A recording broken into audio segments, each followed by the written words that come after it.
실패하면 제로점으로 내려가라. 왜 큰 부자들은 대부분 하나같이 가난하였던 과거를 갖고 있을까? 어째서 중산층 이상의 가정에서 태어나 부자가 된 사람들보다는 하류층에서 태어나 큰 부자가 된 사람들의 수가 압도적으로 더 많은 걸까?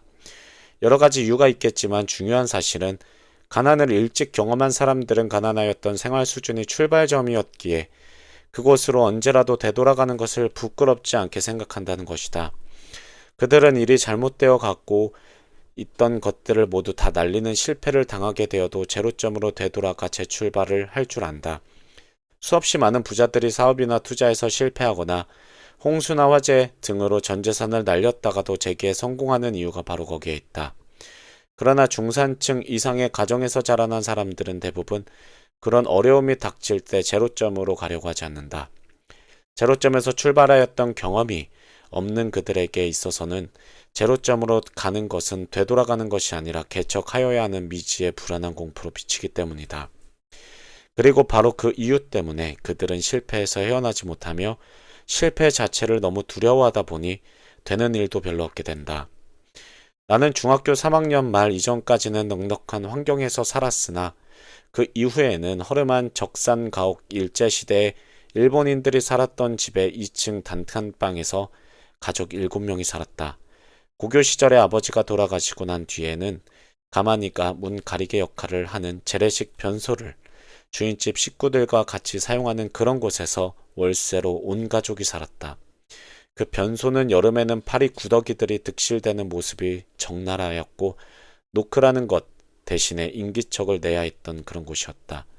집주인은 시장에서 순대를 파는 부부였는데 가게를 갖고 있던 것도 아니고 그저 순대를 작은 손수레에 끌고 다니며 파는 수준이었다.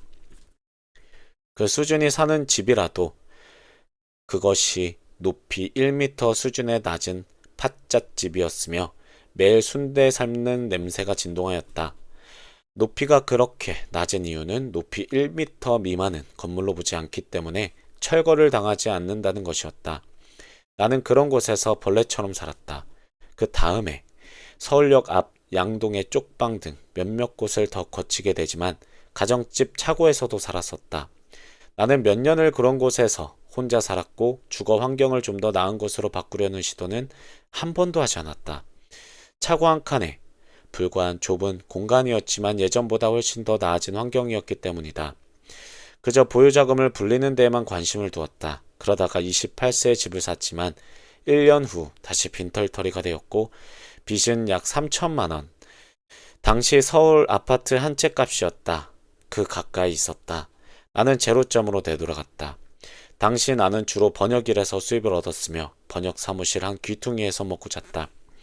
부자로 살고 있는 지금도 내가 만에 하나 무슨 잘못 때문에 재산을 다 날리게 되어 빈털터리가 된다면 솔직히 그럴 리는 없다. 나는 비올 때를 대비하여 우산을 서너 개는 반드시 준비하기 때문이다. 나는 즉시 가족을 이끌고 제로점으로 내려갈 것이다.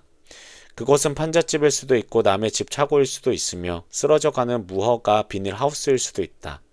나의 아내는 내가 빈털터리가 되어 망해버렸을 때에도 넥타이를 계속 걸치고 양복을 입고 다니면서 다단계 판매나 보험 영업 같은 것을 하며 품위를 유지하려고 하는 사람은 아니라는 것을 안다. 아내는 내가 즉시 작업복을 입고 시장에서 노점이라도 할 사람이라는 것을 철저하게 믿는다. 실제로도 그렇다. 나는 언제라도 제로점으로 되돌아갈 수 있다. 결혼하기 전 아내에게 이런 말을 했었다. 나는 틀림없이 부자로 산다. 돈의 생리와 부자가 되는 비결을 알기 때문이다. 그 당시 나에겐 아파트 한 채 값인 3천만 원의 정도의 빚이 있었기에 아내는 그 말을 믿지 않았다고 했다. 아내는 순전히 내가 좋아하는 음악을 시티보이라는 이유로 나와 결혼했었다. 둘째 딸이 태어났을 때 이미 나는 자가용 기사를 거느리고 있었고 아내에게 이런 이야기를 하였다. 나는 틀림없이 앞으로 더더욱 부자로 산다. 나는 딸들에게도 그 비결을 알려주고 싶다. 그 비결 중 하나는 낮은 곳에서 살 줄 알아야 한다는 것이다. 그러므로 애들이 중학교 수준이 되면 아빠가 갑자기 망했다고 말하고 거짓으로 재산을 몽땅 압류당하는 것으로 영국을 꾸미자. 그리고 판잣집으로 이사가서 단칸방 생활을 하자. 너는 파출부를 하는 것이고 나는 뭐 길에서 노점을 하는 것으로 하면 어떨까 모르겠다. 우리 둘은 허름한 옷을 입고 매일 아침 판잣집에서 나와 숨겨 놓은 진짜 집에 가서 낮에 있다가 저녁에는 다시 애들이 있는 판잣집으로 돌아가자. 물론 애들에게는 돈이 전혀 없는 듯 처신하고 등록금은 일부러 늦게 주자. 맛있는 것이 먹고 싶으면 우리끼리 몰래 밖에서 외식하고 들어가고 딸들에게는 수제비나 먹이자. 봉투 붙이는 일 같은 것도 가져와 딸들에게 시키자.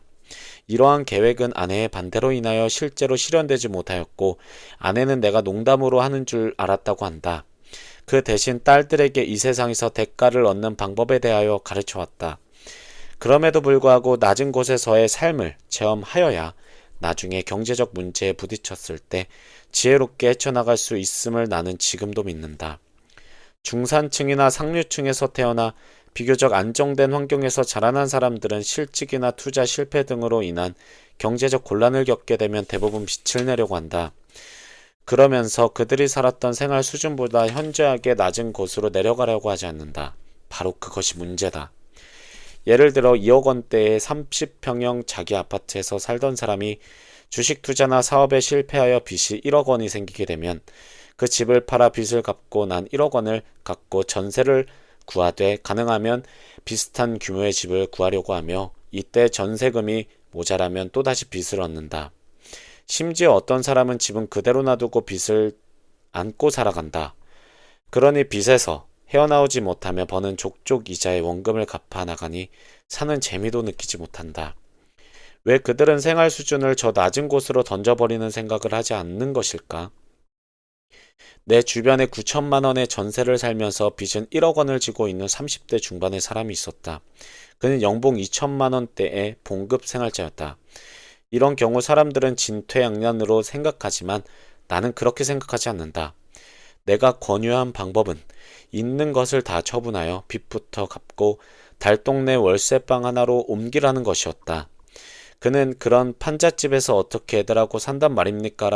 라고 항변하였다. 나의 대답은 이랬다. 웃기는 소리 하지 마라. 너는 지금 연봉의 절반 이상을 이자로 지불하고 있다. 지금과 같은 방식으로 평생 빚에서 헤어나오지 못한다는 것을 자기 자신도 알 것이다. 너에게 보이는 해결책은 일확천금이기에 복권이나 주식 같은 것에 눈이 시뻘개지지만 천만의 말씀이다. 요행수를 바라거나 무엇인가에 쫓기며 하는 투자는 언제나 허무하게 끝나기 마련이다. 생활비를 극도로 줄이고 자신의 몸값을 비싸게 만드는 방법을 모색하면서 아내의 도움을 받아 밤에 포장마차라도 해야 한다. 아이들에게 미안하다고? 어쩔 수 없다. 어떨 때 가난을 맛보는 것도 행운이라고 나는 믿는다.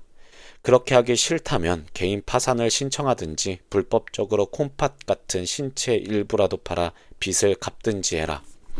다른 방법은 없습니까? 너에게 돈을 빌려준 사람들이야 망하건 말건 개의치 않는다면 외국으로 온 가족이 다 야반도주하는 방법도 있다. 아내와 법적으로 이혼하면서 전셋집은 넘겨주는 방법도 있을 것이다. 그 경우에는 월급 압류가 들어올 것이므로 직장은 그만두고 세금 안 내는 다른 일을 해서 생활비를 벌어 몰래 가족에게 전달해라. 외국에서 살 자신은 없고 이혼은 아내가 반대할 것입니다. 또 다른 방법은 없습니까? 글쎄다. 술 한 방울 먹지 말고 아주 예리한 면도칼 하나를 사고 가족 사진을 앞에 놓아라. 그리고 그 사진을 바라보면서 거울 앞에 서서 네 목에 흐르는 핏줄 바로 위에 칼을 갖다 대라.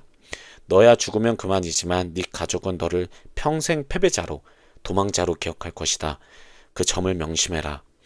그래도 죽고 싶다면 되져버려라. 그러나 죽은 뒤 그런 식으로 기억되고 싶지 않다면 죽을 각오로 처음부터 빈손으로 다시 시작해라. 판잣집으로 가서 월세살이를 하란 말이다. 5년만 지나면 모두가 너를 자랑스럽게 생각할 것이다.